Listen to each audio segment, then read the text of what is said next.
Por um momento hesitei, entre o desejo de vê-la novamente e a conveniência de me resguardar para manter-me incógnito. A razão se sobrepôs ao coração e contive a tempo meus arroubos. Nesse momento, o portão se abriu de par em par e uma carruagem saiu. Imediatamente viramos o rosto para não sermos reconhecidos, enquanto discretamente eu tentava ver os ocupantes do veículo. Havia um casal, ele, magro, de feições marcantes e olhos vivos e penetrantes, na dama, apesar do penteado diferente da mantilha que lhe cobria a cabeça. Reconheci Caroline, aquela quem julgara morta e enterrada. Senti-me sufocar pela emoção e, não fora a atitude de Joseph que, percebendo minha intenção, segurara-me firmemente pelo braço, teria descoberto a cabeça dando-me a conhecer, e exprobraria a mulher adúltera e ingrata, pedindo-lhe contas de seus atos. Ao sentir a pressão do braço do meu fiel servo, voltei a mim, enquanto remoí intimamente. Não, Joseph tem razão. Não devo dar-me a conhecer.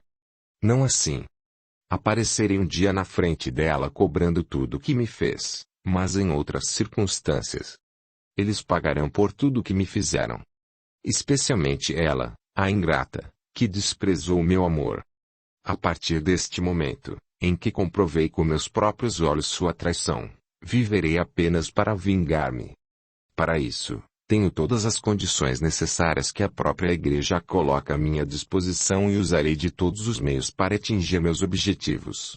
Assustado, Joseph fitava-me mudo e preocupado, acompanhando as emoções que se exteriorizavam em meu semblante. Afinal, tendo tomado minha decisão e nada mais havendo a fazer ali, resmunguei.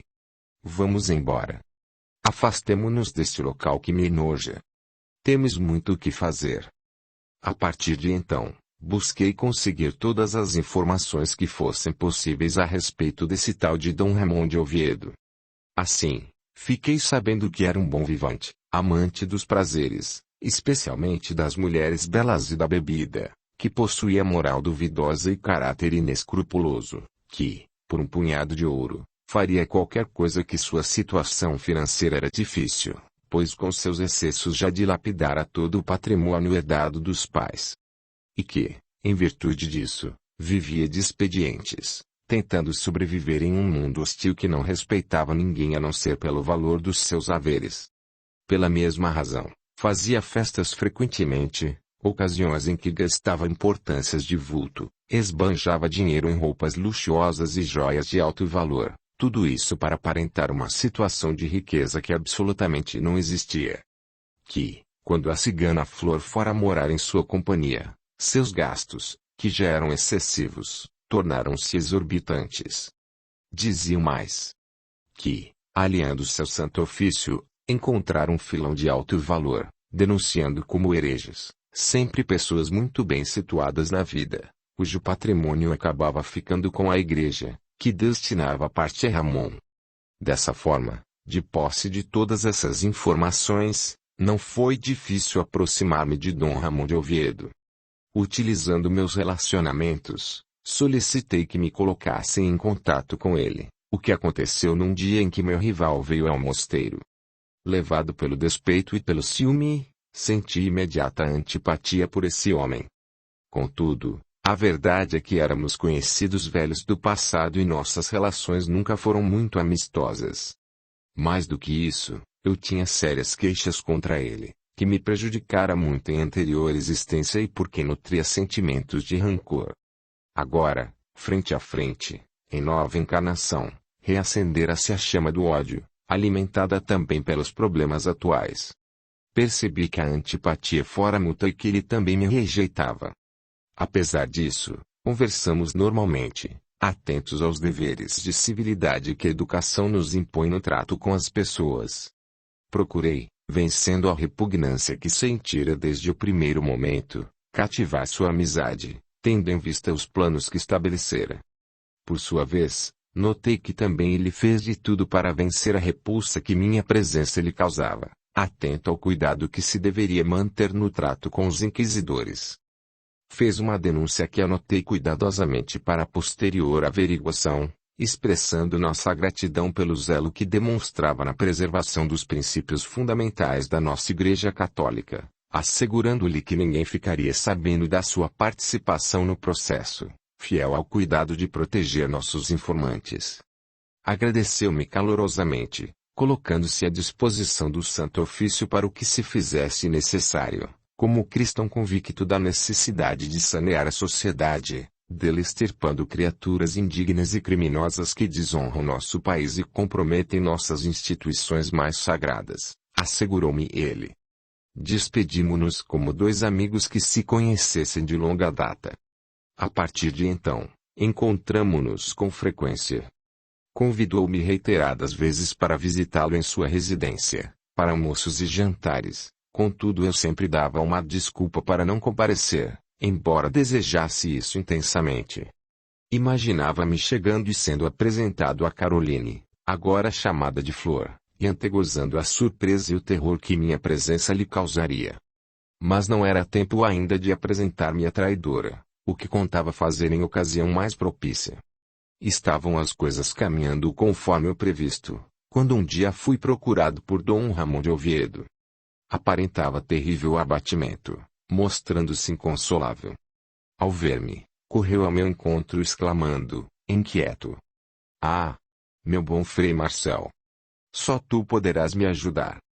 Apesar de profundamente surpreso, mantive a serenidade, exortando: "Acalma-te, meu filho. Conta-me o que te aflige, para que possa tentar ajudar-te." Sentei-me, indicando-lhe uma cadeira para que fizesse o mesmo e aguardei. "Ah, reverendo padre, não sabes a desgraça que me aconteceu. A mulher que eu amava, a despeito da distância de classe social que existia entre nós, abandonou-me. Fugiu." Levantei-me de um salto, lívido, e, sob terrível cólera, apostrofei-o: "O que fizeste, desgraçado?" Profundamente assustado com minha reação e entonação da voz, que soara áspera e rude, respondeu trêmulo: "Nada, Frei Marcel. Não fiz nada para ela." Percebendo que me excedera e não desejando que ele notasse meu interesse pessoal no caso, procurei tranquilizar-me, falando-lhe com entonação mais normal e consentânea com a de um ministro de Deus. "Ainda bem. Para onde foi? Afinal, é uma jovem sem família, segundo me contaste um dia." "É verdade, Frei Marcel. Não tem família e ignoro para onde foi.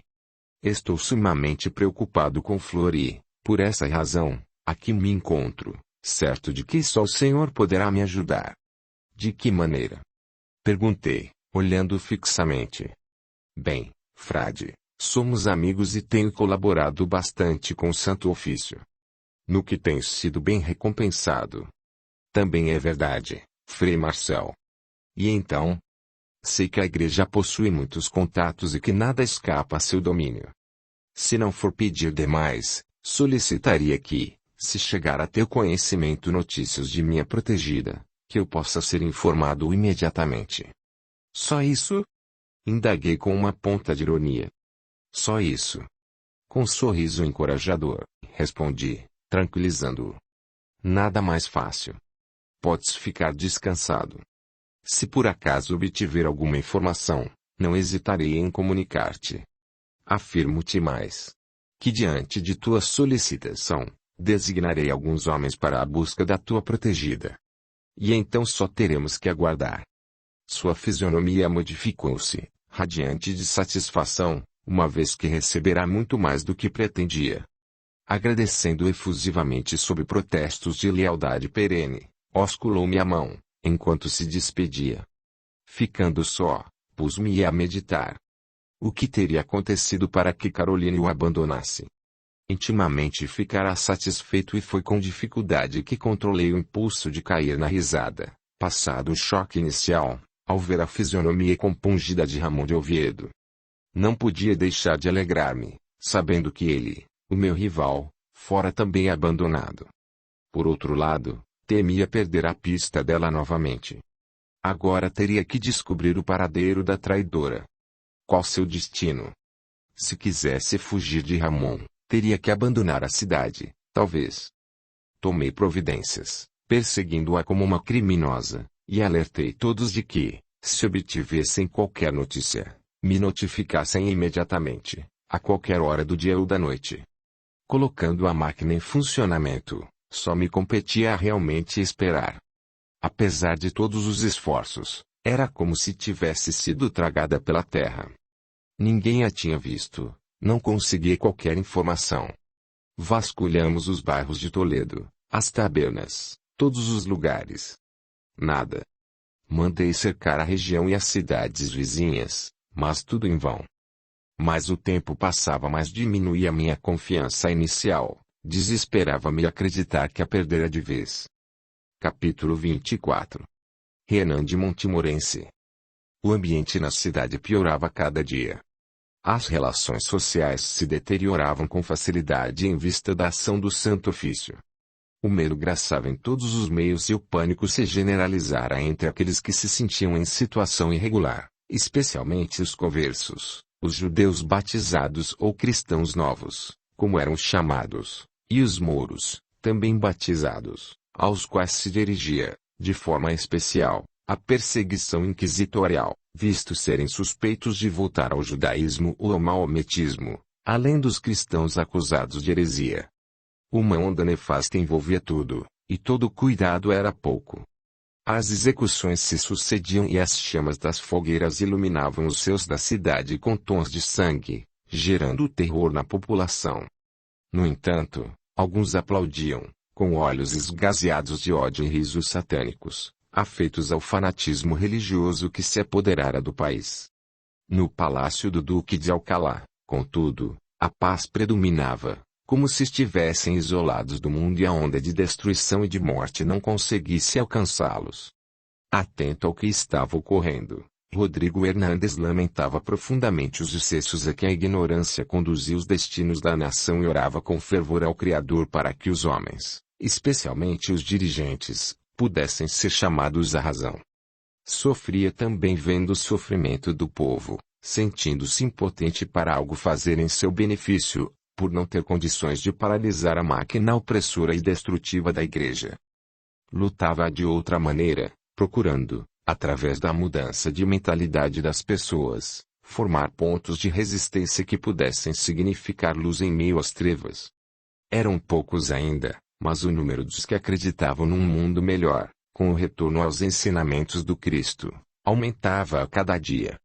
Preocupava-se também com as notícias, trazidas pelo seu capitão da guarda, de que estavam sendo vigiados. Recomendara que averiguações fossem feitas, discretamente, para apurar o que pretendiam e para quem trabalhavam esses espiões. Algum tempo já se passara sem que acontecesse nenhum fato novo. Certo dia, porém, o capitão da guarda apresentou-se perante o duque, que conversava tranquilamente numa sala com sua mãe Caroline. Fez uma profunda reverência e, a um gesto do senhor, disse: Alteza, pilhamos um homem tentando entrar na propriedade. Sim. E o que fizeste com ele? Nós o prendemos, senhor. Traze-o à minha presença. Desejo interrogá-lo. Estarei esperando na biblioteca. O capitão saiu e, poucos minutos depois, retornou trazendo um homem de estatura elevada e corpo atlético, vestido de mercador árabe. Tinha as mãos amarradas e fazia vãos esforços para soltar-se, assustado. Rodrigo examinou-o detidamente, mandando que lhe tirassem o albornoz. O infeliz ajoelhou-se, implorando: Nada fiz de mal, senhor. Poupa-me. Caroline, que seguira o duque, entre preocupada e curiosa, ao ouvir a voz do estranho, fitou-o atentamente, enquanto se aproximava, surpresa, exclamando: Renan! Renan, pois és tu? Caroline. Sim, sou eu mesmo. Respondeu o prisioneiro com olhos suplicantes. Com uma gargalhada, Caroline estendeu a mão arrancando-lhe a barba, enquanto afirmava para Rodrigo: Pode soltá-lo. Não representa perigo para ninguém. E meu primo Renan de Montimorency. O Duque de Alcalá ordenou ao capitão que desamarrasse o prisioneiro, desculpando-se com um sorriso amistoso. Queira desculpar-me, senhor. Mas, a forma como pretendias entrar na propriedade. Esfregando as mãos já libertas das amarras, Renan disse, respeitoso: Eu é que te devo desculpas, senhor. Posso explicar as razões da minha conduta. Não pretendia causar-te transtornos. Perdoa-me. O duque, contudo, interrompeu retrucando: És bem-vindo a esta casa. Serás meu hóspede e teremos muito tempo para conversar. Acompanha-me, pois quero apresentar-te à senhora duquesa Zulema, minha mãe. Dirigiram-se para a sala, onde a duquesa se encontrava. Feitas as apresentações, o anfitrião bateu palmas e os criados trouxeram vinho, frutas e doces. Enquanto isso, feliz por encontrar alguém conhecido, Caroline pedia notícias da família. Algo constrangido, o recém-chegado asseverou: Estão tão bem quanto possível. Não ignoras, por certo, que tua fuga causou muito sofrimento a todos. Um véu de tristeza toldou os olhos azuis de Caroline. Eu sei. Não imaginas o quanto já fui punida por isso, Renan. Fez uma pausa e continuou: Como está Gaston? Renan demonstrou uma certa indecisão, olhando para o duque que o fitava, sereno. Bem, esta é uma longa história e também é a razão por que me encontro aqui neste momento. Após servirem mais vinho, a um gesto do senhor, os servos saíram do recinto. Rodrigo dirigiu-se ao novo hóspede, incentivando em tom grave: Podes falar sem receio. Estamos a sós.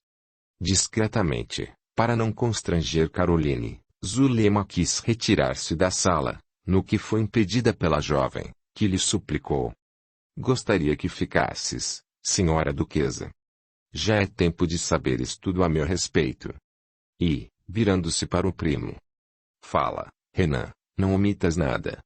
Levando a taça aos lábios e sorvendo um grande gole, Renan fez uma pausa como se procurando reunir as ideias, em seguida principiou a falar.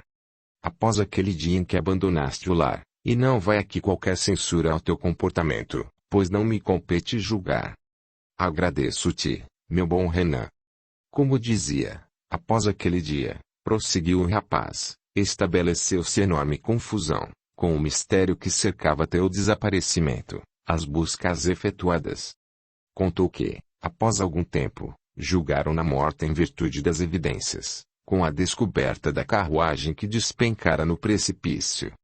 Falou sobre o sofrimento de todos, especialmente de Gaston, enquanto Caroline deixava que as lágrimas lhe corressem pelo rosto, mentalizando as cenas que ele descrevia. Relatou o desespero de Gaston e seu desejo de, perdendo todas as esperanças e sem vontade de viver, entrar para uma ordem religiosa. Pobre Gaston! Quanto mal lhe fiz! Exclamou Caroline sumamente emocionada. O duque, também muito sensibilizado, e calado até aquele momento, indagou: Compreendo tudo o que relataste, Renan, no entanto isso não explica a tua presença aqui. É verdade, Dom Rodrigo. Prossigo. Após Gaston ter tomado ordens, resolveu algum tempo depois, vir para Espanha a serviço da congregação a que pertence. Seu pai, o conde Gerard de Vernon, estranhando sua decisão, encarregou-me de procurar saber os motivos que determinaram essa transferência. E então? Questionou Caroline, inquieta. Então, fiquei sabendo que procurava notícias da esposa, uma vez que, segundo informações, teria tomado esse rumo. Onde se encontra ele agora, Renan? Perguntou, apreensiva. Aqui, em Toledo, respondeu simplesmente o rapaz. O duque balançou a cabeça afirmativamente, como se já estivesse desconfiado disso, enquanto Caroline levava as mãos à boca, cheia de espanto. E não é tudo, disse Renan. Não? Não. O Gaston que conheceste, Caroline, com quem te casaste um dia, não existe mais. Tornou-se um homem frio, rancoroso, vingativo e sem piedade. Faz parte do santo ofício e tem espalhado terror e morte por onde passa. Não pode ser! Exclamou a jovem. No entanto, é a mais pura verdade. E tem mais. Caroline gemeu, jogando-se numa poltrona. Procura encontrar-te de qualquer maneira. Os sequazes da Inquisição buscam-te por todos os lugares. Mas, por quê? Nada fiz de errado. Acusam-te de heresia. Fitando-o atentamente algo desconfiado, Rodrigo indagou. Como sabes de tanta coisa? Balançando os ombros, ele respondeu. Também tenho meios de saber o que acontece. Um tanto receoso, o duque prosseguiu, com voz pausada. Que meios? Bem, consegui fazer amizade com alguém que trabalha para eles e que também arranjou-me serviço. Trabalhas para eles? Espionas? Insistiu o dono da casa. Digamos que sou um informante. Não gosto do termo espião. De qualquer forma, os padres pensam que eu sou um aliado. Na verdade trabalho para mim mesmo. Fez uma pausa aí, fitando as mãos, um tanto constrangido, falou. A verdade é que também desejava saber algo sobre o paradeiro de minha prima. Também cheguei à conclusão, por outros caminhos, que ela teria vindo para Espanha. Pertenço a um ramo pobre da família, por isso, quando meu tio Gerard se dispôs a fornecer meus recursos para continuar as investigações, não hesitei. Parecendo acordar, Caroline questionou. Mas Gaston, ou seja lá como se chame agora, te conhece. Como pudeste passar despercebido até o momento? Renan sorriu algo irônico. Achas mesmo que os eclesiásticos conhecem todos os que trabalham para a Inquisição? Não tens ideia de quanta gente serve a seus objetivos. Além disso, estou sempre sob disfarce. Ficaram algum tempo calados, cada qual entregue aos próprios pensamentos. Afinal, Rodrigo Hernandes indagou, saindo da sua abstração. Sabemos agora que Caroline corre perigo. Isto é um fato. Conheces melhor a verdadeira situação do que nós. O que sugeres? Renan pareceu pensar alguns instantes e informou. A verdade é que ainda não descobriram o paradeiro dela, porque os despistei. Não tardarão, porém, a encontrá-la. O cerco se fecha e eles sempre conseguem o que desejam. Acredito que a melhor solução seria tentar tirar Caroline da cidade. Rodrigo retrucou, pensativo. Talvez. Todavia, não me agrada a solução, pois Caroline seria sempre uma fugitiva. Tenho influência na corte, Isabel e Fernando têm muita consideração por mim. Posso usar meu prestígio para livrá-la de um processo. Meneando a cabeça, Renan discordou. Não sei. Tenho as minhas dúvidas, senhor, que o conseguirias. Sei do excelente conceito que gozas junto ao trono de suas majestades, mas a Inquisição está fora de controle. Soube de casos, em que o Santo Ofício julgou e condenou contra o desejo da coroa. É verdade, admitiu o duque contra gosto. Então, só nos resta sair de Toledo. Mas, como faremos isso? Talvez aproveitando alguma caravana que deixe a cidade, propôs Renan. É uma possibilidade. Muito perigosa, por sinal, pois se for apanhada sem autorização para deixar Toledo será reconduzida em piores condições. Ponderou o duque. Tens razão, senhor. Talvez não valha a pena arriscar. E se conseguirmos passar pelos guardas nos portões? Arriscou Rodrigo. Poderíamos sair de carruagem como se estivéssemos a passeio, fora dos portões da cidade, porém, tomaríamos o rumo de uma propriedade que possuo, em Jaén. De lá, alcançaríamos Granada, que é território árabe onde tenho excelentes amizades. E quando Carolina estiver em segurança dentro dos muros de Granada, retornarei para Toledo e tentarei livrá-lo das acusações. Terá que viajar disfarçada, naturalmente, animou-se Renan. Sim. Poderá viajar como um pajem, o que dificultará o reconhecimento, completou o duque. E se, ainda assim, alguém reconhecê-la na saída da cidade? Não podemos nos esquecer, senhor, que possuem uma descrição pormenorizada de Caroline. Bem, ainda me restará o recurso de comprar a cooperação deles. Por um bom punhado de ouro acredito que não teremos dificuldades, respondeu Rodrigo, confiante. Parece um bom plano, concordou o rapaz. Deves, contudo, Dom Hernandes, ter o máximo cuidado especialmente com Ramon de Oviedo, que deseja recuperar Caroline a todo custo. Tendo estabelecido as bases para o plano de fuga, se recolheram cada qual com suas preocupações. O sono tardava a vir. No palácio de Alcalá, por muitas horas, ninguém conseguiu adormecer. Ouvia-se ao longe, de quando em vez, o latido dos cães.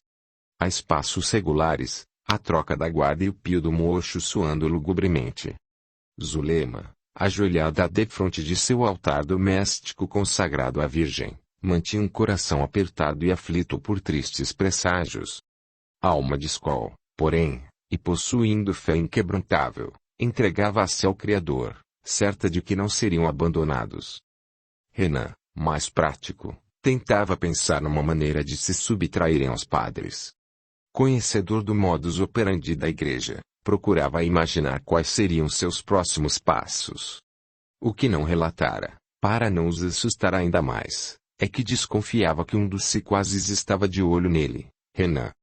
Já percebera olhares desconfiados, sorrisos irônicos, e alguma coisa no ambiente de serviço lhe dizia que algo não ia bem, que estava sob suspeita. Por isso, resolveu que, às primeiras horas da manhã, retornaria para as ruas, para não despertar mais suspeitas. Quanto à noite passada no palácio, e tinha certeza que eles sabiam disso, diria que fora preso, mas conseguirá escapar.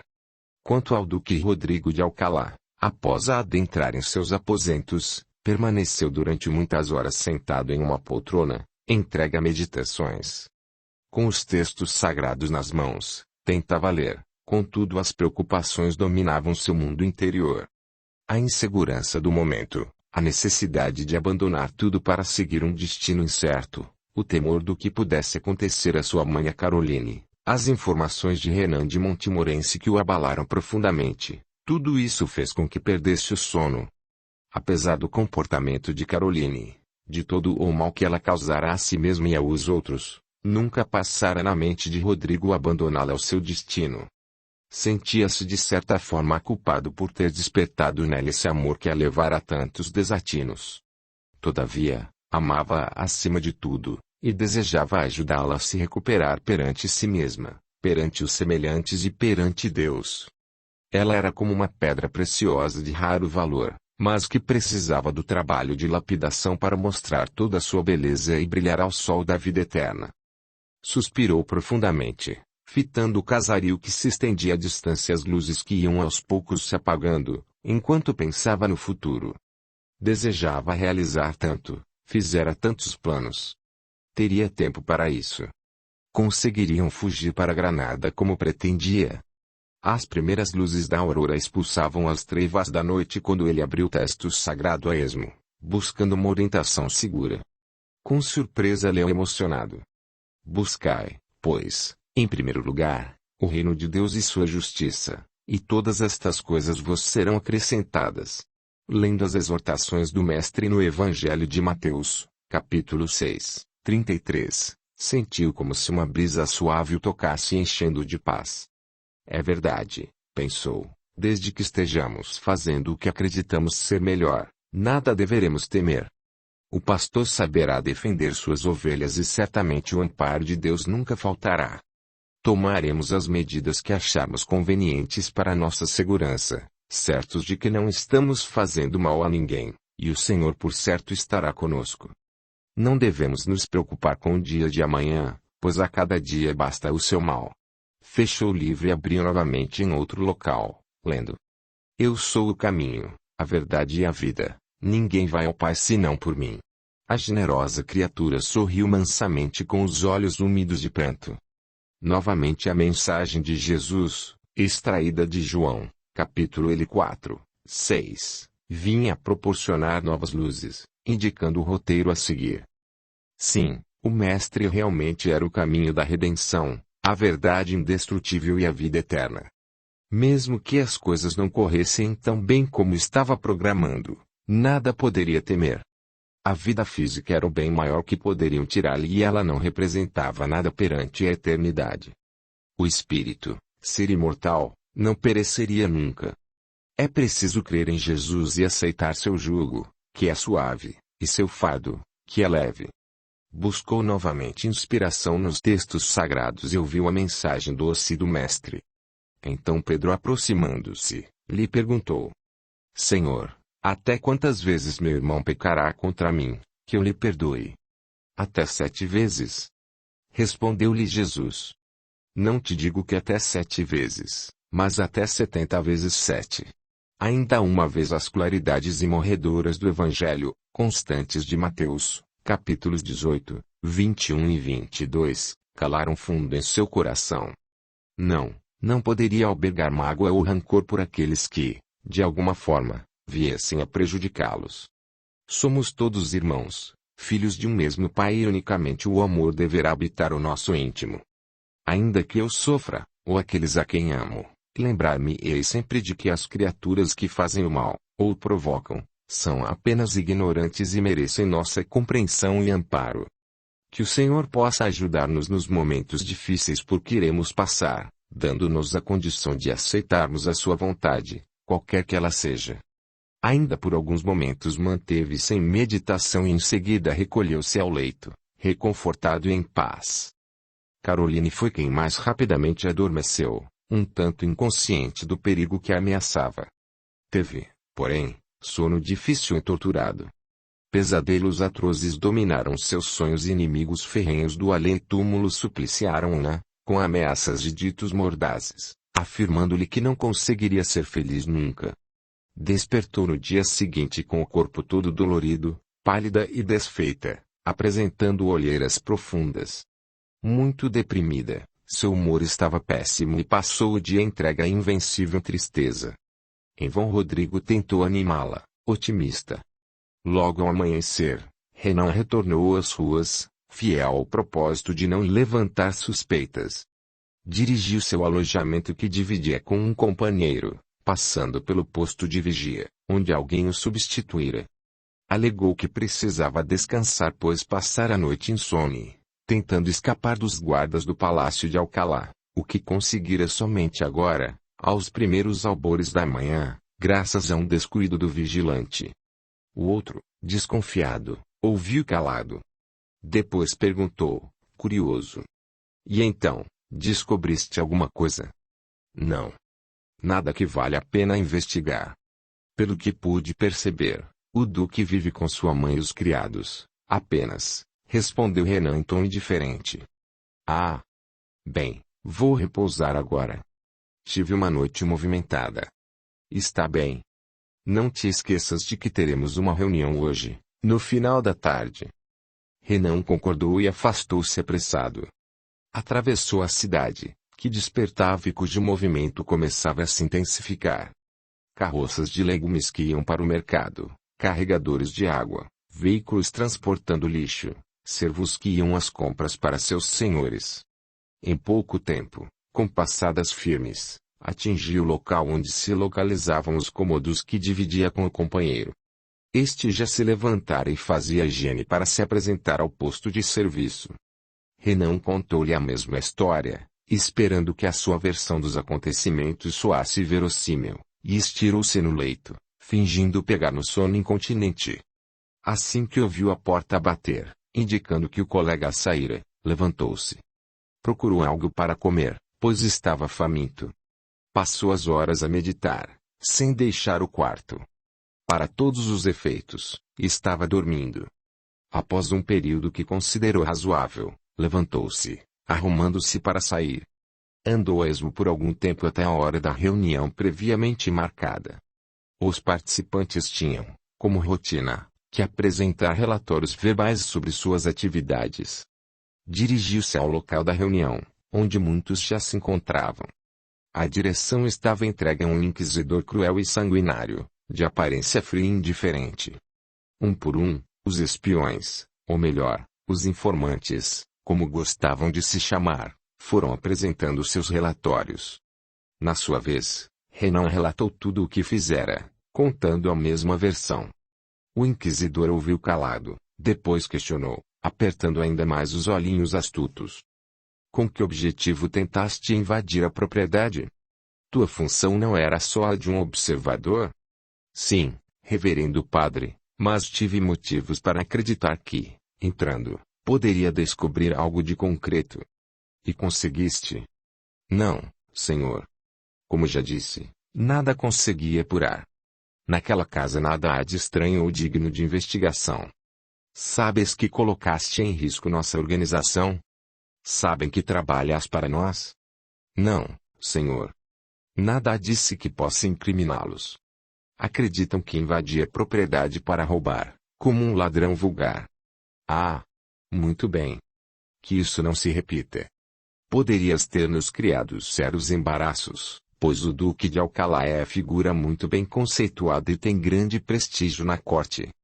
É preciso muito cuidado quando tratarmos com esses aristocratas. Deu uma gargalhada, no que foi acompanhado pelos demais, e considerou encerrada a reunião, após algumas orientações novas e recomendações de praxe. Renan afastou-se, respirando aliviado. Capítulo 25. Encontro inesperado. Caminhando pela rua, absorto, Renan foi de encontro a um transeunte que se aproximava em sentido contrário. Queira perdoar-me, senhor, balbuciou, enquanto se volta para fitar aquele com quem colidira. Ao levantar a cabeça, deu de cara comigo, um frade, que reconhece imediatamente, não obstante as mudanças que se operaram em mim. Fisionomia pálida, quase ascética, olhos duros e penetrantes, a barba longa. Abafa um grito, entre surpreso e assustado. Gaston.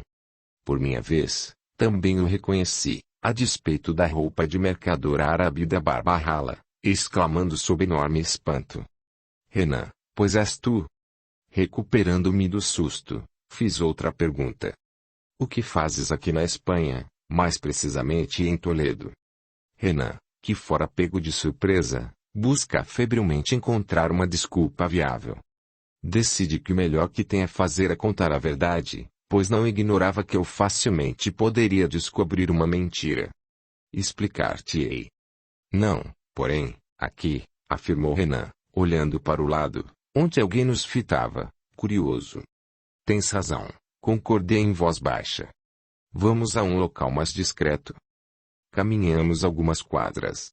Ali perto ficava um dos locais utilizados pelos inquisidores para guardar os presos num primeiro momento. Dirigimo-nos para uma sala desocupada, onde me sentei, indicando uma cadeira para que ele fizesse o mesmo. Agora fala. O que fazes aqui? No exíguo espaço de 24 horas, pela segunda vez, lhe fazem a mesma pergunta. Com cuidado, principia a falar. Pelo mesmo motivo que te move, aqui estou. Explica-te melhor, ordenei com o senho carregado.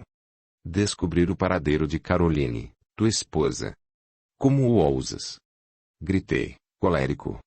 Primo Gaston. Aqui não sou mais o conde Gaston de Vernon.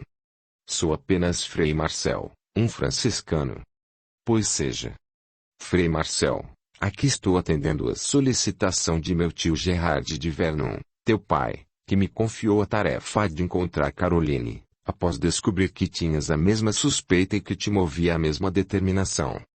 Preocupado contigo, como todo pai, suplicou-me que tomasse conta de ti, temendo que algum perigo pudesse ameaçar-te, explicou um tanto irônico. Por que não me procuraste? Indaguei, procurando ignorar seu tom de sarcasmo. Se precisasses de ajuda, poderia servir-te melhor sem que me conhecessem. Fitando com olhos indagadores, insisti. E este é o único motivo que te move? Sim. E Caroline? O que tem ela? Sempre tiveste um certo interesse por ela. Ainda dessa vez, Renan considerou que a verdade era o melhor caminho. Corando, ele concordou. É verdade. Confesso que Caroline não me era indiferente e, até durante certo tempo, julguei amá-la.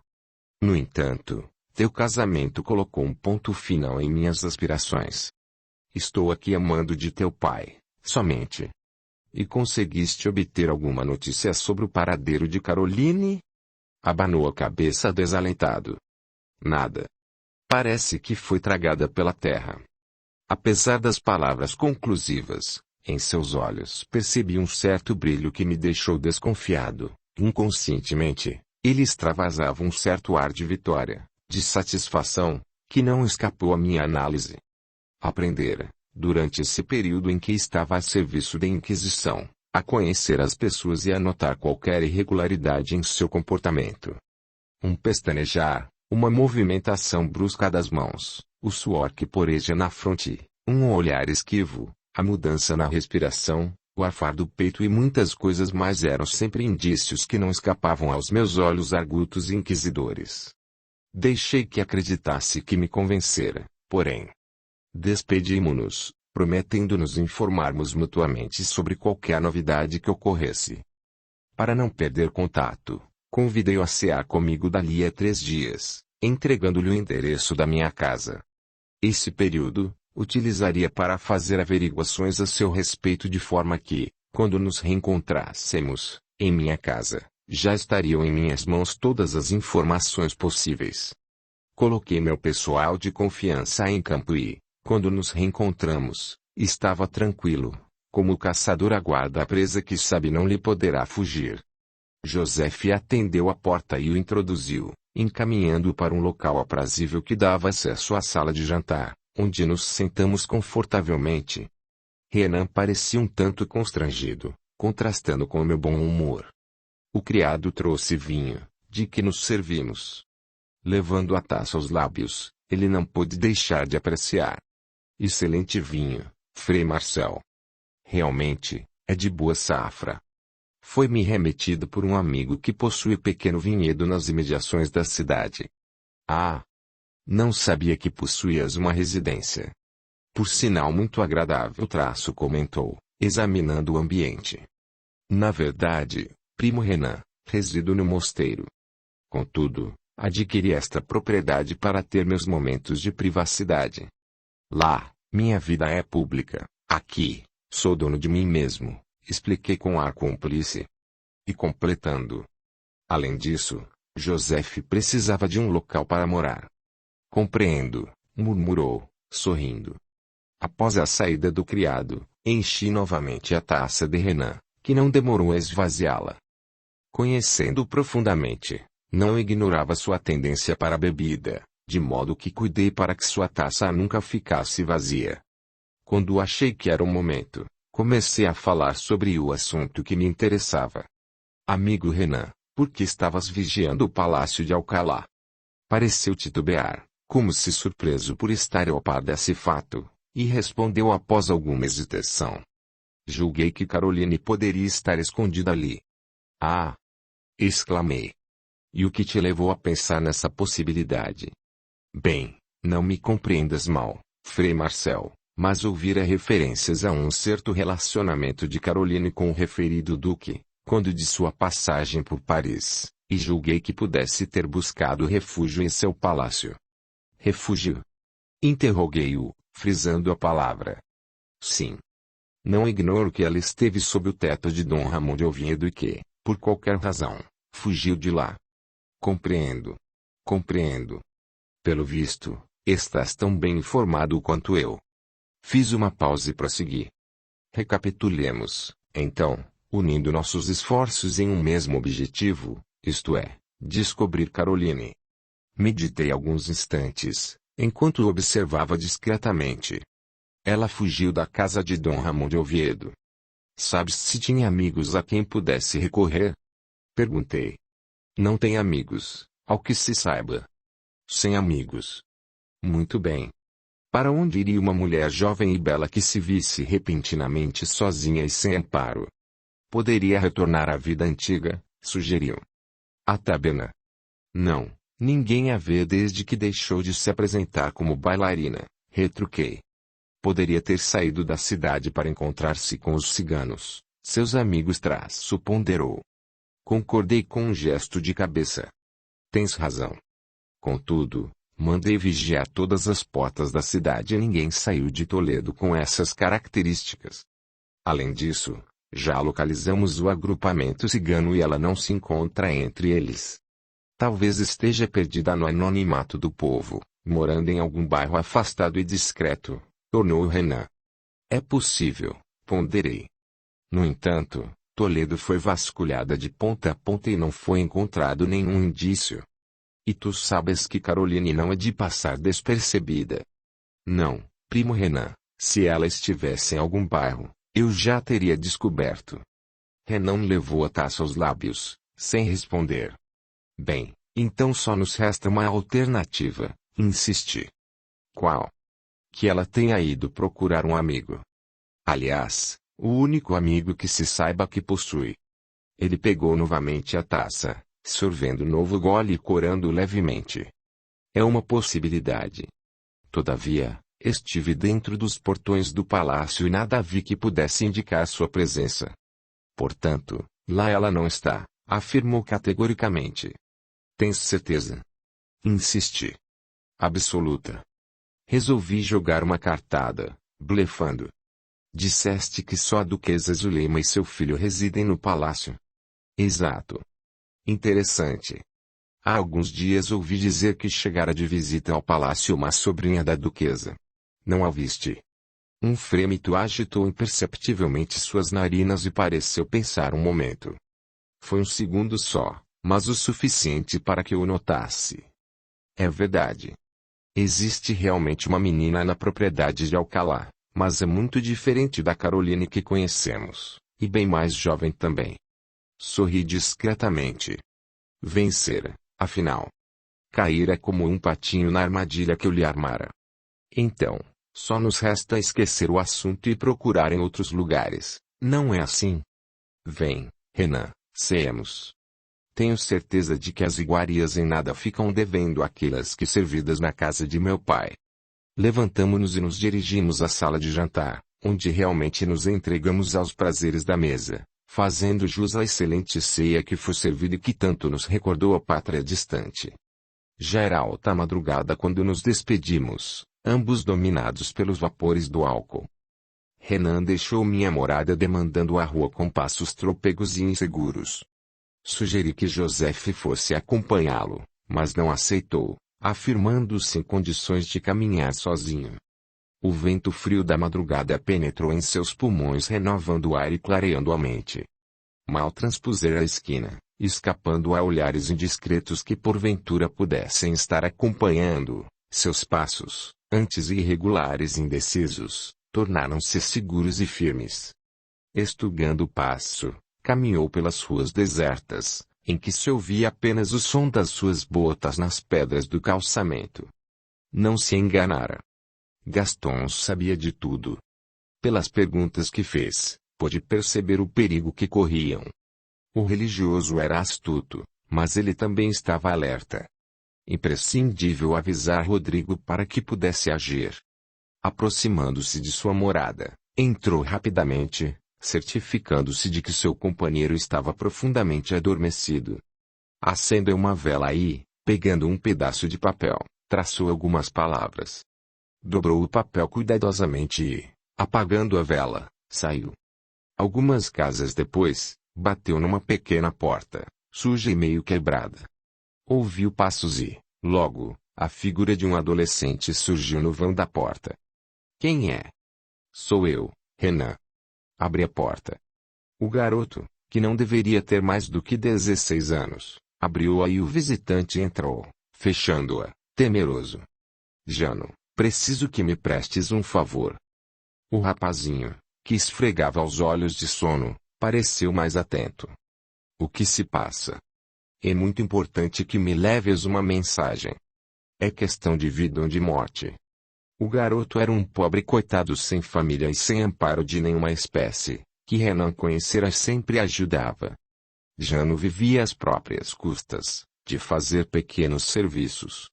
Afeiçoara-se ao francês, que sempre fora muito bom para ele. Tinha verdadeira veneração por Renan, por isso, respondeu sem titubear. Farei o que for preciso. Sorrindo, Renan colocou-lhe a mão no ombro, amigavelmente. Obrigado. Confio em ti. Ninguém poderá saber sobre esta mensagem. Podes ficar descansado. Ninguém saberá. A quem devo entregar? A Dom Rodrigo Hernández, Duque de Alcalá. O garoto assobiou, surpreso. Em seguida perguntou, em dúvida. Mas, ele me receberá? Jano, É vital que o Duque receba este recado. Dize-lhe que vem da minha parte e ele te atenderá. E se não me deixarem entrar? Insistiu. Procura uma outra maneira, tu sabes como fazê-lo. Não importa como, é imprescindível que entres. Muito bem, concordou o garoto. Mas, e se ele não estiver? Esperarás que chegue. Serás bem gratificado por isso. O Duque é um homem muito generoso. Pegando o papel, o rapazote guardou-o na algibeira e, levantando a cabeça, cheio de orgulho, falou. Meu amigo Renan, não te arrependerás de ter confiado em Jano. Cheio de gratidão, o francês abraçou o garoto. Antes de sair, alertou. Jano, não sei o que acontecerá comigo. Temo por minha vida, que sinto ameaçada. Contudo, mesmo que não nos vejamos mais, nada reveles a ninguém. Obrigado. Renan retornou para seus aposentos e só então estirou-se no leito, mais tranquilo. Acordou com fortes batidas na porta. Levantou-se e, verificando que seu companheiro já saíra, abriu uma pequena fresta para ver quem batia. A porta foi escancarada com violência e 3 homens possantes o agarraram antes que pudesse ensaiar qualquer resistência. Tentou defender-se, mas, em maior números, o venceram. Amordaçando e amarrando suas mãos, o arrastaram para fora. Renan foi levado para um local que era usado como prisão pela Inquisição. Atravessaram salas e corredores intermináveis, afinal, abriram uma porta e jogaram-no dentro de uma cela, tirando a mordaça e desamarrando-lhe as mãos. Tentou dialogar com os homens, perguntar o que acontecera, por que estava sendo preso, mas não lhe responderam. Suspirando, sentou-se no chão úmido, examinando o recinto. A luminosidade vinha de uma alta janela gótica, gradeada. Uma catre imunda era o único móvel existente. Não existia cadeira ou mesa. Renan sentia-se intimamente satisfeito. Não se enganara em seus prognósticos. Sabia que precisava agir rápido, pois Gaston não lhe perdoaria. Rezava ardentemente para que Jano conseguisse entregar a mensagem de alerta a Dom Rodrigo. Muitas horas se passaram sem que aparecesse alguém. Já anoitecia e ele cochilava, quando a porta se abriu com lúgubre ruído. Um guarda entrou e arrastou-o para fora com violência. Foi conduzido até uma grande sala onde se viam vários instrumentos de tortura. Recuou instintivamente. O guarda impediu-lhe a passagem, assessorado por outros 2 comparsas que ali estavam. Amarraram seus braços com grossas cordas e o penduraram a uns 40 centímetros do chão. Aproximou-se um frade que saíra das sombras e principiou a fazer-lhe perguntas. Como se recusasse a responder, deram-lhe 10 chibatadas. Os golpes, aplicados por um gigante de torso nu e fisionomia gorda e cruel, o atingiam com violência, abrindo-lhe as carnes. Um golpe acertou-lhe o rosto e sentiu o sangue quente jorrar pelas faces. Após o castigo, o frade tornou a interrogá-lo. Como persistisse em negar qualquer coisa, novos golpes foram desferidos. Depois de algumas horas desistiram de torturá-lo. Permaneceu amarrado, porém, sentindo dores atroces, tanto ocasionadas pelos ferimentos quanto pela posição em que se encontrava. No dia seguinte prosseguiram com o interrogatório e com as torturas, sem obter nenhum resultado. Renan resistia bravamente aos suplícios que lhe eram infligidos. No 3º dia, seu rosto disforme era uma massa sanguinolenta, seu corpo, lanhado pelos açoites, abria-se em chagas dolorosas. Não obstante, premido pela dor e com lágrimas nos olhos, Renan cerrava os dentes para não gritar e permanecia em silêncio. O guarda chegou e desamarrou-o. Ele caiu no chão, desamparado, gemendo de dor. Levaram-no para outra sala, colocando numa cadeira. Deram-lhe água e um prato de comida. Comeu com dificuldade, embora faminto. Qual será o próximo passo? Pensou. Será que tinham desistido de torturá-lo, acreditando que nada tinha para informar? Nesse momento a porta foi aberta e ele viu um religioso entrar na sala. Era eu, Frei Marcel. Pelo olhar que lhe lancei, percebeu que não desistiríamos assim tão facilmente. Aproximei-me, fitando-o atentamente. Caro primo Renan, em que condições te reencontro? Por que persistes em esconder informações que são importantes para a Madre Igreja? Olhando-me com ódio, ele nada disse, permanecendo teimosamente calado. Seria muito mais simples que colaborasses conosco. Evitarias muito desconforto e sofrimento. Temos meios de obrigar-te a falar, sabes disso? Ameacei. Cuspindo em meu rosto, ele retrucou com voz rouca e colérica. Podes destruir minha vida se quiseres, canalha, mas não podes obrigar-me a falar. Havia tal entonação de firmeza e inquebrantável energia em sua voz que não pude deixar de admirá-lo. Limpando o rosto com as costas da mão, dei de ombros enquanto lhe dizia: és testemunha de que tudo foi tentado para reconduzir-te à razão. De ti dependeria sair daqui livre e satisfeito. Não obstante, teimas em desrespeitar a autoridade do Santo Ofício. Seja. Veremos se continuarás calado por muito tempo mais. Fez um gesto e o gigante agarrou-o. Levem-no, ordenei laconicamente. Retornando à sala de torturas, Renan foi amarrado a uma mesa. Sob a minha supervisão atenta, tenazes em brasa dilaceraram-lhe a planta dos pés. Como persisti sem nada dizer, amarraram-lhe as pernas e os braços em correntes presas a uma roldana. À medida que puxavam as correntes, os membros do prisioneiro se desconjuntavam. Seus gritos ecoaram horrivelmente pelas paredes vetustas, até que se extinguiram de vez. Estava morto. Não resistir às torturas e aos maus tratos, entregando a alma ao Criador. Praguejando, terrivelmente frustrado, deixei aquele recinto. Afinal, ele fora o mais forte e agora nada mais poderia confessar. Profundamente irritado e descontente, era-me difícil admitir que perdera. Sua coragem e determinação foram maiores que a minha persistência. Como um pássaro, Renan de Montimorency se libertara das amarras que o prendiam à existência terrena, pairando acima das misérias e tristezas deste mundo. Capítulo 26. A mensagem. Em sua biblioteca, comodamente instalado numa poltrona e recostado em macias almofadas de veludo, Rodrigo Hernandes meditava. O livro que tinha nas mãos descansava em seu regaço, e o pensamento vagava solto, enquanto o olhar perdia-se ao longe, fitando o céu sem nuvens que se descortinava pela ampla janela aberta de par em par. Uma sutil inquietação aninhava-se-lhe no íntimo, preocupado que o estava com os últimos acontecimentos. A presença do jovem Renan de Montimorency, primo de Caroline, trouxera-lhe outras apreensões ao espírito. Saber que Gaston estava em Toledo e que buscava de todas as formas encontrar a ex-esposa, utilizando-se do aparato e das possibilidades que a Santa Inquisição lhe conferia, deixava-o sumamente preocupado.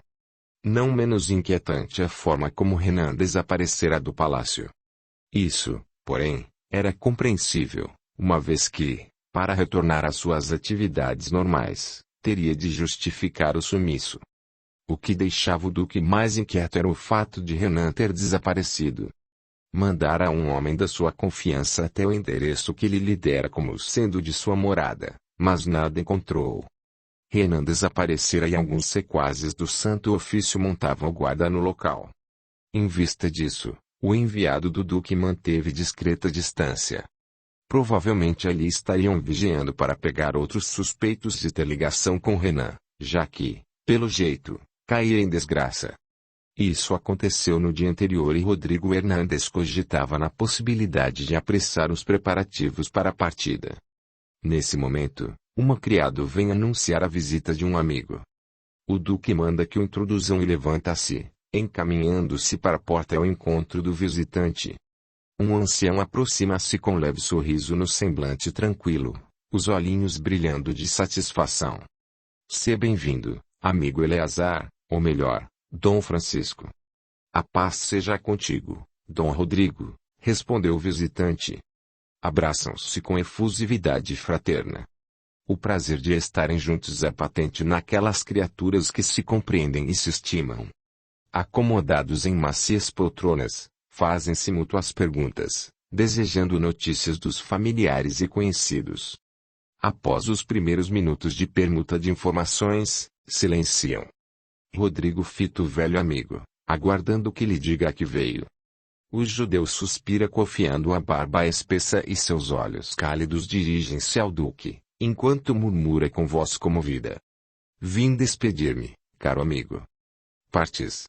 Sim. Não posso mais permanecer em Toledo. A peso de ouro consegui um salvo-conduto e sairemos da cidade em poucos dias. Rodrigo concordou a contragosto.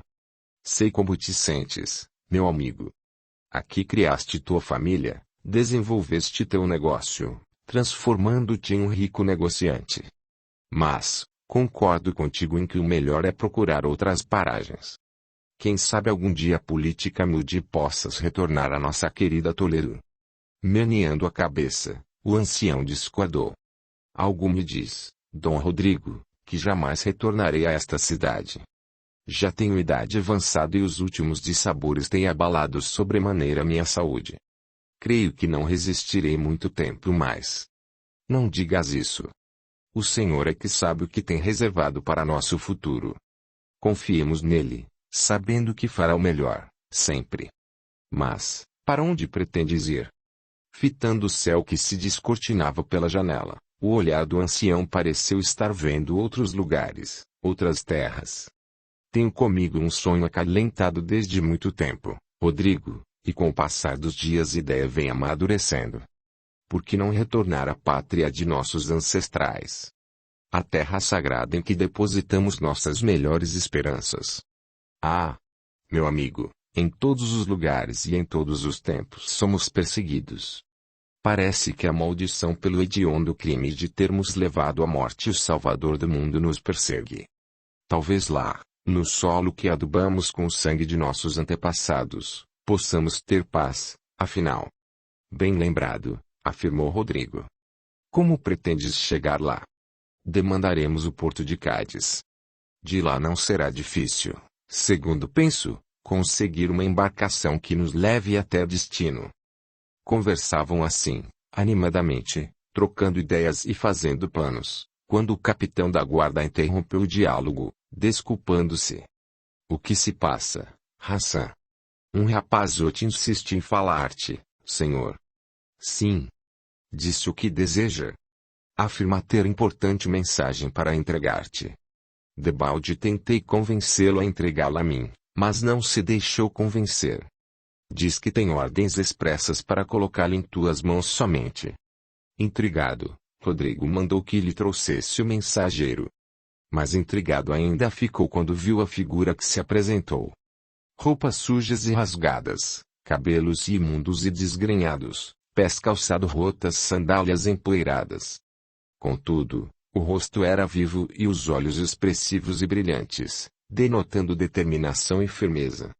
Não se acanhou por estar na presença do poderoso Duque de Alcalá, não obstante fitasse tudo com respeitosa admiração. Um tanto divertido, Rodrigo Hernández inquiriu o rapaz que aguardava lhe dirigissem a palavra. Tens uma mensagem para mim? Observando-o atentamente, o garoto certificou-se. És verdadeiramente o Duque? Sim, afirmou. Dom Rodrigo Hernández, Duque de Alcalá? Com um ligeiro sorriso, Rodrigo confirmou. Bem, é assim que me chamam desde o meu nascimento. Denotando evidente alívio, o rapazote retirou da algibeira um papel, que entregou nas mãos do Duque, dizendo: Peço-te perdão, senhor, mas tive ordens expressas de só entregar em tuas mãos. Enquanto desdobrava o papel, Rodrigo não pôde deixar de sentir admiração por aquele garoto que cumpria fielmente as instruções recebidas. Conforme leu o bilhete, suas feições se fecharam. Como te chamas? Indagou. Jano, senhor, para te servir. Fizeste muito bem, Jano, em não entregar esta mensagem em mãos outras que não as minhas. Poderias comprometer seriamente aquele que te enviou. O rosto expressivo adquiriu ar de orgulhosa satisfação. Foi o que me disseram, senhor. Que era caso de vida ou morte. É verdade, e eu te sou sumamente grato. Também me asseguraram isso, senhor. O quê? Que serias muito grato. que és homem bom e generoso e que seria recompensado, afirmou, corando ligeiramente. Pois te afirmaram uma verdade. Recompensar-te-ei regiamente. Dize-me, Jano, quando recebeste esta mensagem? Bem, senhor Duque, foi-me entregue 2 noites atrás. Parou e, um tanto inquieto, olhou para o velhinho que acompanhava interessado a cena. Não te preocupes, afirmou o Duque. Dom Francisco é de confiança. Podes falar livremente. Mais tranquilo, o rapaz contou como fora procurado por Renan na calada da noite e terminou dizendo. No dia seguinte, quando passava pela porta da casa dele, vi que alguns homens o arrastavam para fora. Colocaram-no numa carroça fechada e não mais o vi. Percebi que o perigo que corria era real e que teria de tomar o maior cuidado para entregar a mensagem a seu destinatário. Sabes para quem trabalhavam os homens que viste? Balançando os ombros, o garoto respondeu. Para os padres, naturalmente. Tens certeza? Insistiu Rodrigo. Absoluta. Conheço os tipos. Para onde o levaram? Sabes informar? Bem, acompanhei-os a uma discreta distância e vi o endereço para onde o levaram. É um prédio usado pela Inquisição para torturar prisioneiros. Rodrigo estremeceu levemente e lançou um olhar para o ancião, que acompanhava atentamente o diálogo que se desenrolava à sua frente. Colocando a mão sobre o ombro do garoto, o Duque afiançou. És um bravo rapaz, Jano, e muito inteligente também. Não te arrependerás de tua coragem. Todavia, estou preocupado contigo. Tens família? Alguém a quem devas obediência? Não, senhor, sou sozinho. O que desejas de mim pelos teus serviços? Indagou o Duque. Fitando com admiração e respeito, o garoto respondeu. Seria uma glória poder servir-te, nobre senhor. Muito bem. De hoje em diante trabalharás para mim. Estás com fome? O rapazote deu um sorriso que valeu por uma resposta. Puxando um cordão que funcionava como uma sineta, imediatamente entrou um criado e Rodrigo entregou-lhe o garoto, ordenando-lhe que proporcionasse banho, roupas limpas e alimentação conveniente ao recém-chegado. Após a saída de Jano, Rodrigo deixou-se cair numa poltrona. O ancião, a quem não passara despercebida a apreensão evidente do dono da casa, comentou. O rapaz é muito valente e fizeste uma ótima aquisição colocando-o a teu serviço. Não sei quais os problemas que te afligem, caro Rodrigo, mas se de alguma forma puder ser útil. O Duque colocou a mão sobre o braço do amigo com carinho. Já tens problemas demais na tua vida, Eleazar, para que eu te sobrecarregue ainda mais. Não obstante, como me honras com tua confiança e amizade, não posso menosprezar teu interesse. E, quem sabe, poderás ajudar-me a decidir o que fazer. Assim dizendo, Rodrigo começou a relatar ao amigo o que estava acontecendo e a urgência em subtrair sua protegida das garras da Inquisição. Estendeu-lhe o bilhete para que tomasse conhecimento do seu conteúdo, concluindo. Agora já sabes o que me atormenta. O que fazer, meu amigo? Pela mensagem, terei que ultimar a partida e talvez seja muito perigoso, porque não desconhecem que Carolina está aqui em meu poder. O ancião acariciou as longas barbas, num gesto muito característico seu quando estava pensando, e disse.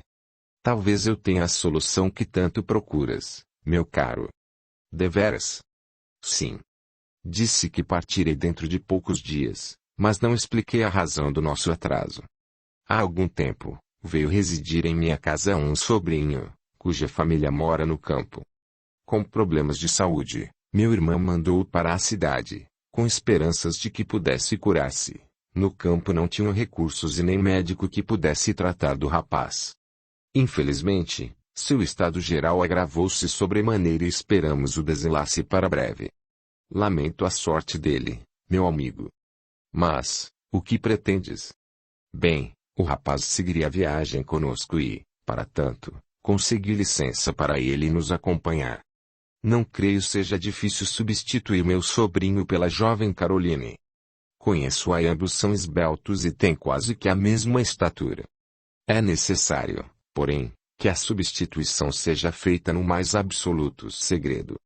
Quando ocorrer o desenlace, que calculo levará no máximo 2 dias, enterraremos o corpo no quintal, sem que os vizinhos tomem conhecimento. Disfarçada de rapaz e usando as roupas de meu sobrinho, não desconfiarão da troca. Mas, e os criados? Indagou o duque, interessado. Quanto a isso não te preocupes. Temem aproximar-se do rapaz, com medo de contágio, e apenas minha filha Ruth e eu cuidamos do doente. E o médico? Por certo não hesitará em entregar-te à justiça se desconfiar de algo. É dos nossos e pessoa de confiança. Por esse lado, nada teremos que temer. Mais esperançoso, Rodrigo concordou. Parece-me muito bom teu plano. Contudo, como esconderás Caroline até a hora da partida? Já pensei em tudo.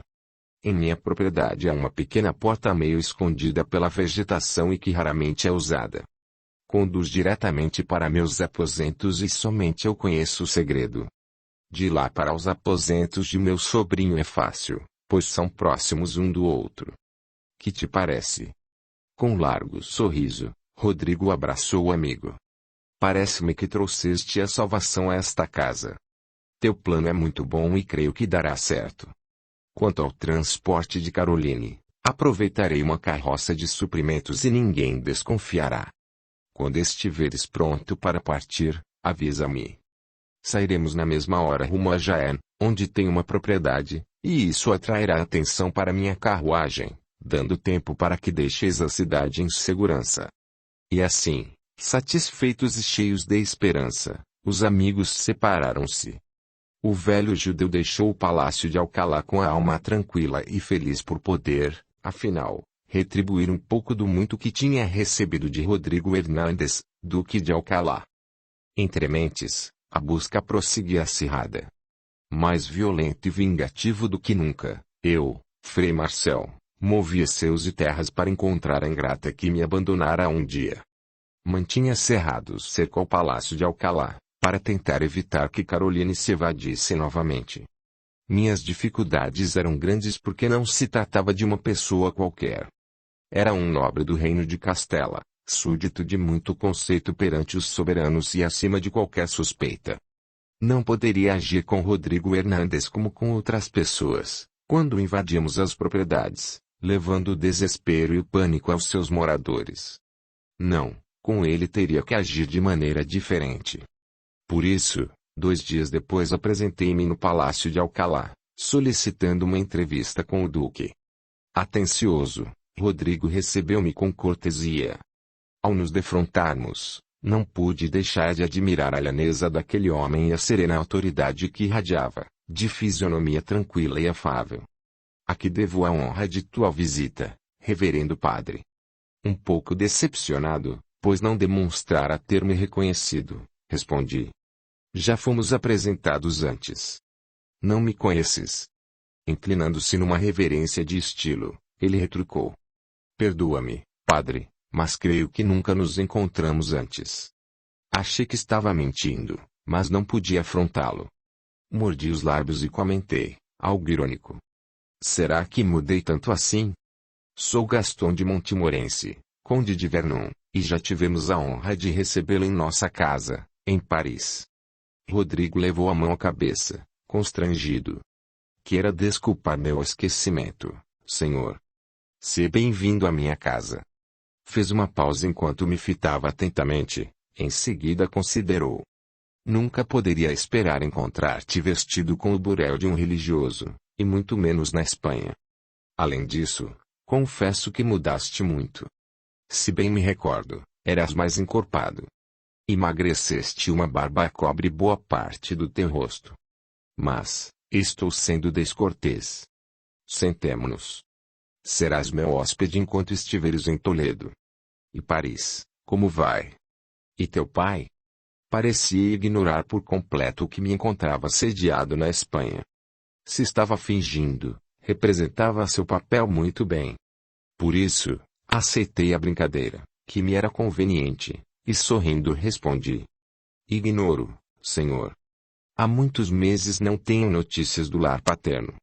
Estou residindo em Toledo, No mosteiro franciscano. Com ar de profunda surpresa, exclamou. Estou estupefato. Não sabia que o conde tinha vocação para o sacerdócio. Ao contrário, parece-me que tinhas um compromisso matrimonial com tua prima, a Condessa de Drummond. Jovem encantadora, por sinal. É verdade. Mas, essa é uma longa história e não desejo entediar-te com as minhas desventuras, respondi secamente. Estava sumamente irritado e resolvi atacar logo o assunto que me conduzira até ali, sem mais delongas. Sorri. Prezado Duque, vamos ao que interessa.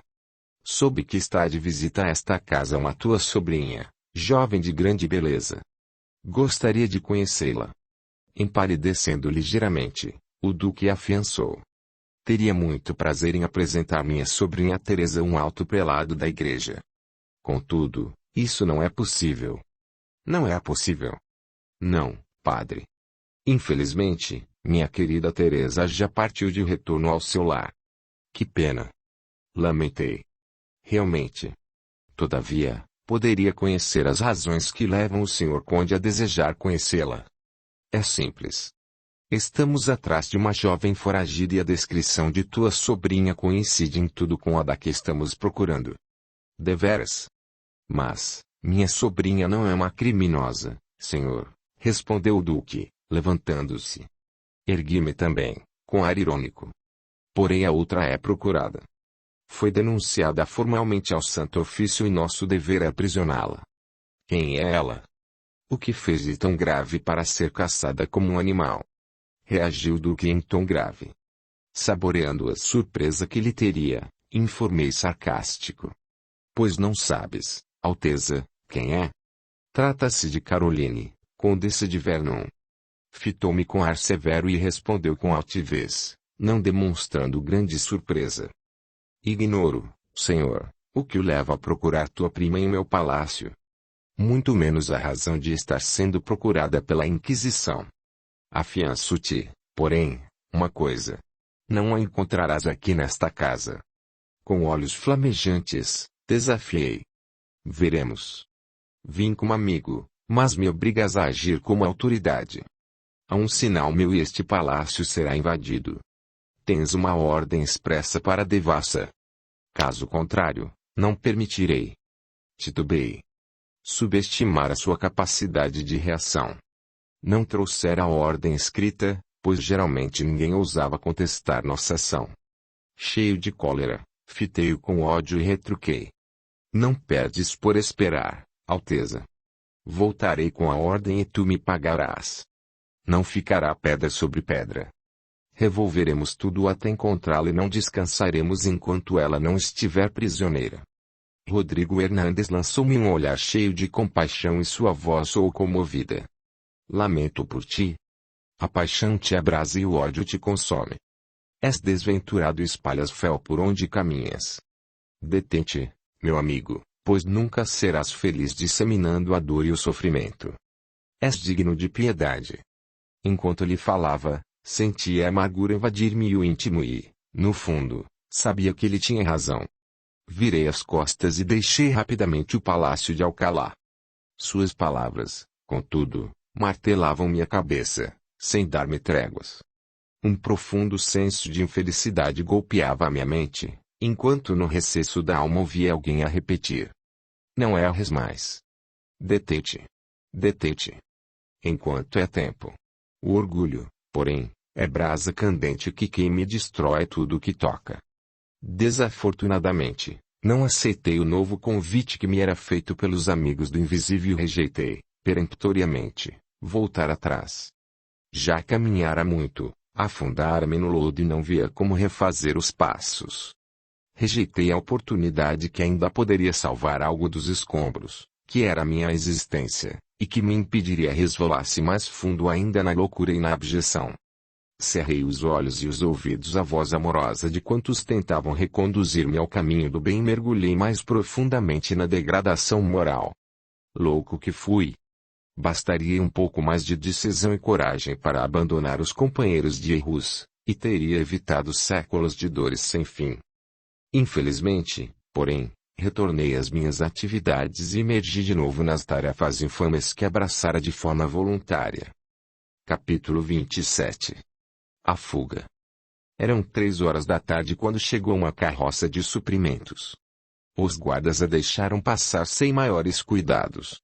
O condutor era velho conhecido e todas as semanas trazia legumes, frutas e verduras para o consumo do Palácio de Alcalá. Entardecia quando os portões se abriram para a passagem da carroça que saía, após ser descarregada. Com um odre de vinho na mão, o velho carroceiro parecia já um tanto alto. "O que levas aí?" perguntou um dos guardas curioso, descobrindo a carga. "Como podes ver, meu amigo, levo 4 barris do mais precioso vinho produzido nos vinhedos do Duque de Alcalá como presente para um rico negociante. Queres experimentar?" "Não faças cerimônia," insistiu ele, enrolando a língua, já um tanto tocado pela bebida. "Não achas que já bebeste demais?" "Qual o quê?" "Tomei apenas alguns goles," retrucou o carroceiro, recebendo de volta o odre que passara de mão em mão pelos sentinelas. "Tens razão," disse um deles. "O vinho é excelente e muita sorte tem esse amigo de Sua Alteza em recebê-lo. Vai com cuidado."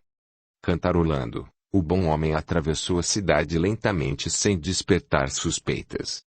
Dirigindo-se para uma rua deserta, algo afastada, parou defronte de um portão senhoril. O vigia veio atender. "Trago um carregamento de vinho para Dom Francisco, gentileza do Duque de Alcalá." Ouvindo o nome respeitável, o guarda abriu os portões e a carroça penetrou no pátio da mansão, sendo imediatamente encaminhada para os fundos, onde ficavam armazenadas as provisões. Alertado, o velho judeu dirigiu-se até o local, ordenando que descarregassem com muito cuidado. Em voz alta, para que todos ouvissem, agradeceu efusivamente, mandando recomendações a Dom Rodrigo Hernández, Duque de Alcalá. Em seguida, baixando o tom de voz, discretamente chamou o condutor de lado, perguntando: "Tudo correu bem?" "Perfeitamente bem, senhor." "Ninguém nos seguiu," respondeu o homem, firme, aparentando sobriedade. "Toma estas moedas em agradecimento pelo teu serviço." "Que Deus te abençoe." O ancião esperou os criados se recolherem, voltou à adega e, batendo levemente em cada um dos barris, descobriu o que desejava. Tomando de uma ferramenta, abriu um deles, retirando Caroline do seu interior. Meio desfalecida, a jovem respirou o oxigênio a longos haustos. Na verdade, fora com dificuldade que ela entrara naquele lugar apertado e quase sem ar. A princípio, recusara-se terminantemente a concordar com essa solução, só assentindo após Rodrigo ministrar-lhe algumas gotas calmantes, assegurando-lhe que nada de mal lhe sucederia. "Como estás, senhorita?" "Agora estou bem, mas pensei que fosse morrer presa aí dentro." "Ah! Vem, não temos tempo a perder.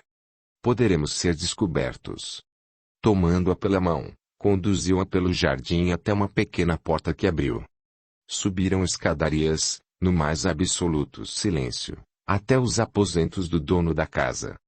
Ruth, a filha de Eleazar, que já os esperava, fez sinal que podiam passar. "Vem, o corredor está deserto." Abrindo a porta, entraram no corredor iluminado fracamente por algumas lanternas. 2 portas adiante pararam e Ruth conduziu-a a um aposento onde viu um rapaz deitado no leito. Em seguida, dirigiram-se até um pequeno quarto que, anteriormente, deveria ter sido ocupado por alguma criada. "Ficarás aqui. É pequeno, não muito confortável, mas o mais seguro para ti, Caroline." "Obrigada, Ruth. Nem sei como agradecer a ajuda tua e de Dom Francisco. Sei que, se fordes descobertos, correreis perigo por minha causa." Olhando a hóspede fixamente, a jovem judia respondeu: "Já estamos correndo perigo. Isso, porém, não importa. Não faças barulho. Retornarei depois trazendo algo de comer e beber. Repousa agora. Aqui tem mais velas, se precisares."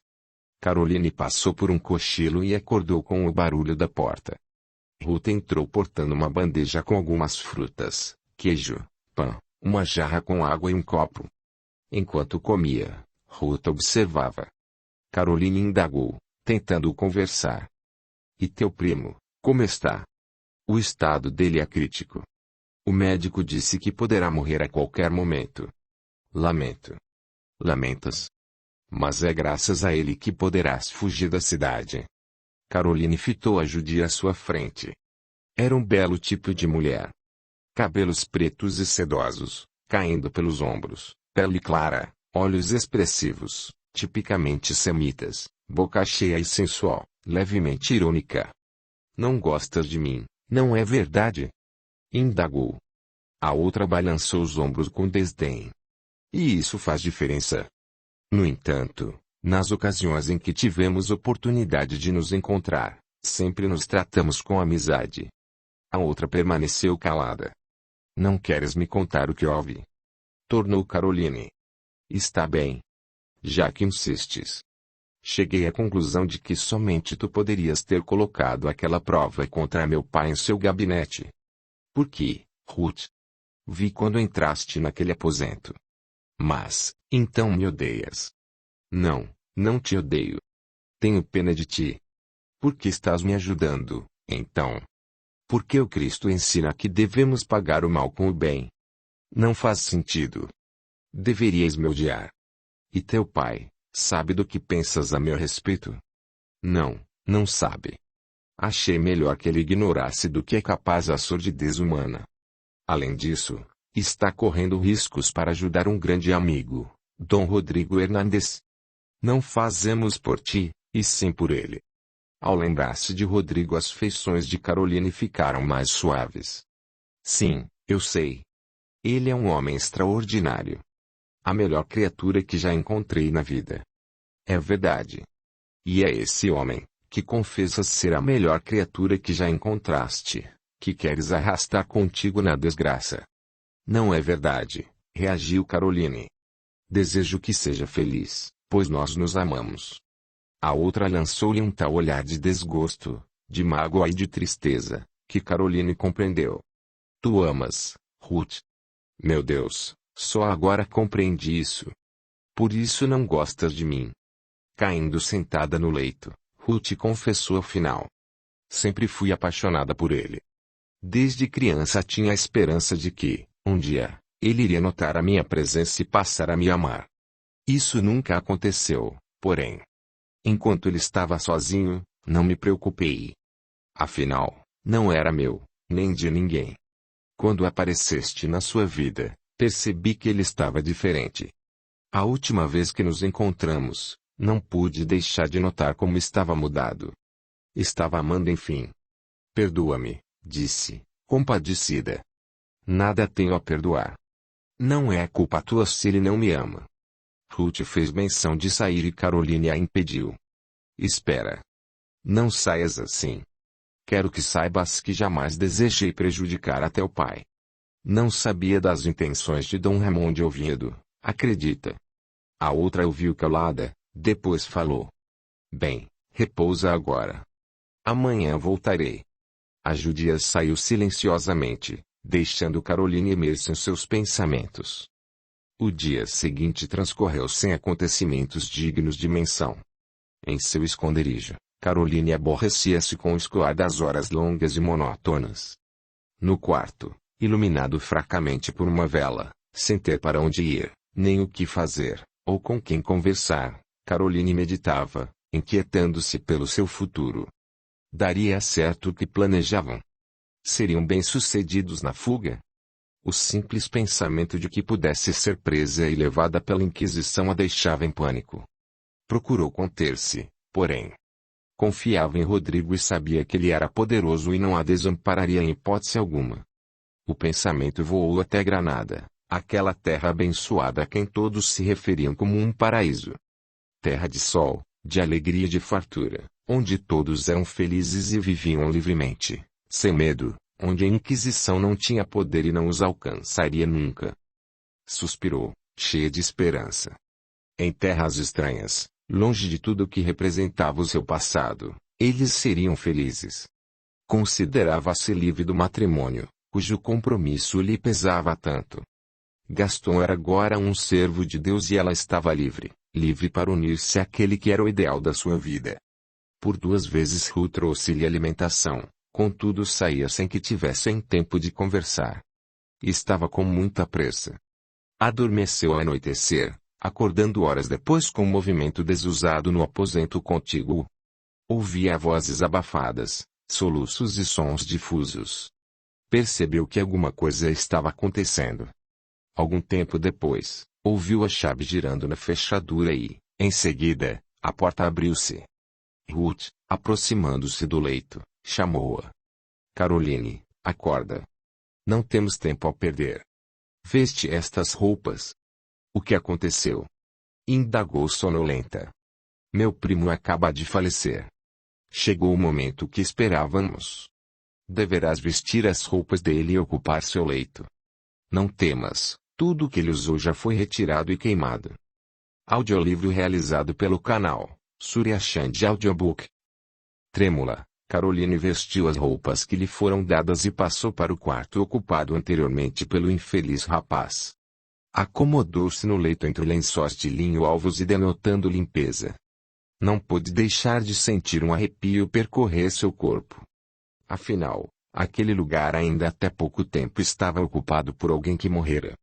O medo do desconhecido tomou conta dela, julgando ver vultos ameaçadores na penumbra do quarto. Procurando não pensar no assunto, distraiu sua atenção examinando o aposento que agora lhe pertencia. De grandes proporções, era decorado com luxo. Cortinas de veludo pendiam das amplas janelas, tapetes macios recobriam o piso de mosaicos e o leito com dossel era suntuoso. Suspirou. Afinal, tinha ar fresco em quantidade e não precisava mais ficar respirando o ambiente enfumaçado e mal cheiroso onde estivera. 1 hora depois, Ruth retornou com seu pai. Tudo resolvido. Meu sobrinho, que descansa em paz. Foi enterrado no jardim em local discreto e aprazível. Não será encontrado. Agora, terás que te fazer passar por ele, informou o ancião. Deixou-se cair numa poltrona. Parecia exausto. O esforço despendido deveria ter sido superior às suas forças. Levou a mão ao peito, onde o coração batia precipite. Papai, deverias descansar agora, recomendou a filha, apreensiva. Com um sorriso carinhoso, ele fez um gesto, tranquilizando-a. Não te preocupes, minha filha, estou bem. Tudo corre dentro do programado e estou satisfeito. E agora? Indagou Caroline, aflita. O que faremos?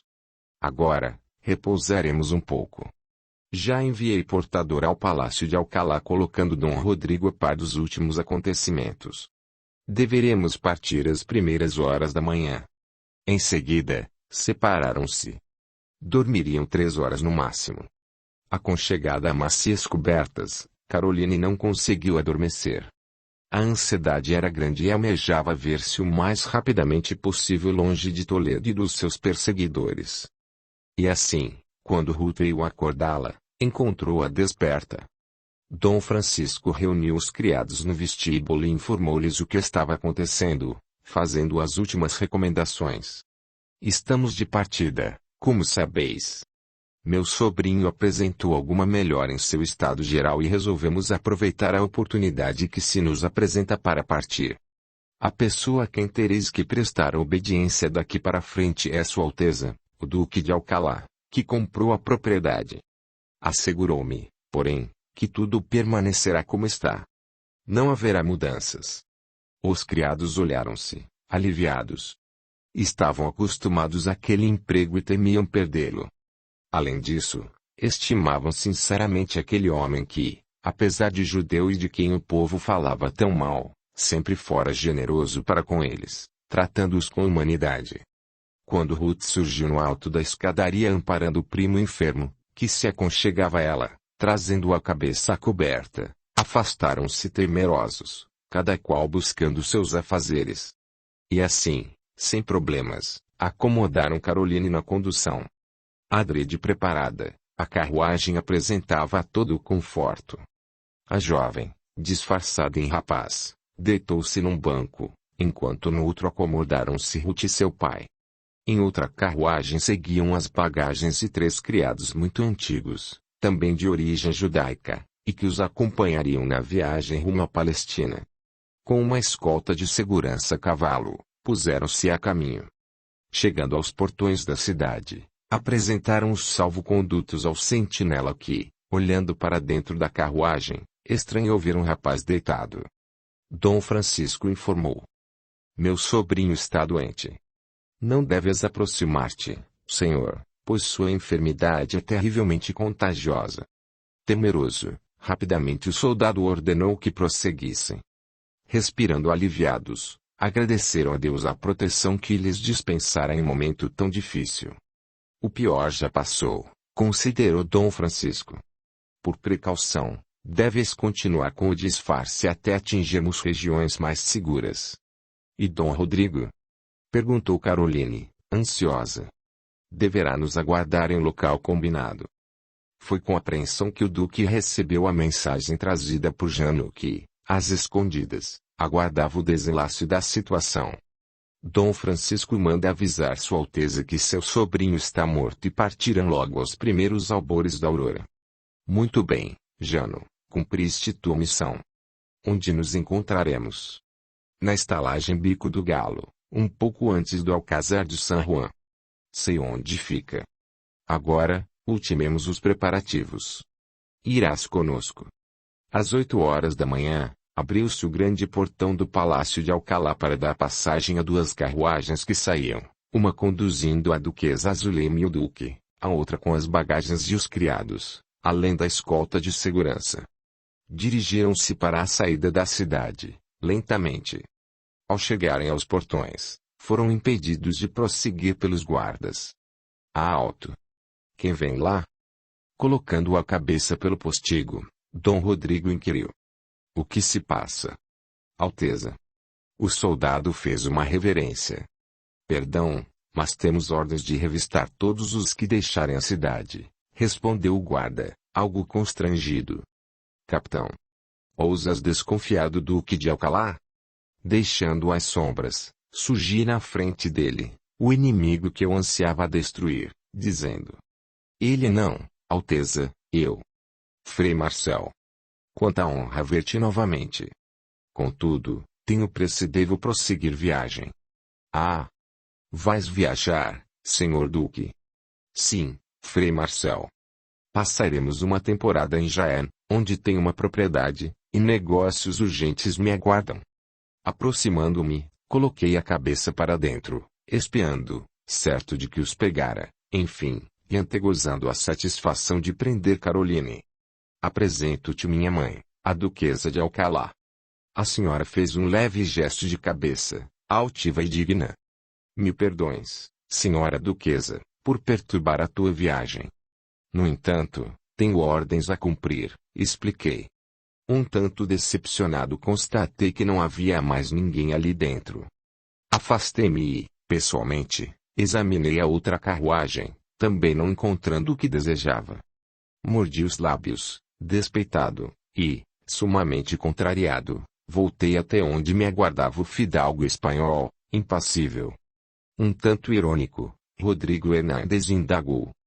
Não encontraste o que procuravas, não é verdade? Tanto quanto não encontraste também em minha propriedade quando a esmiuçaste de alto a baixo. Estás satisfeito agora? Cheio de cólera respondi.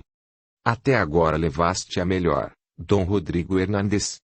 Não descansarei, porém, enquanto não descobrir onde a escondeste. E, então, terás muito a lamentar. Com um gesto dei permissão para que prosseguissem viagem, não tendo desculpas para detê-los por mais tempo. Aliviados, mãe e filhos sorriram satisfeitos, enquanto a carruagem punha-se a caminho. Rodrigo apertou a mão de sua mãe, murmurando.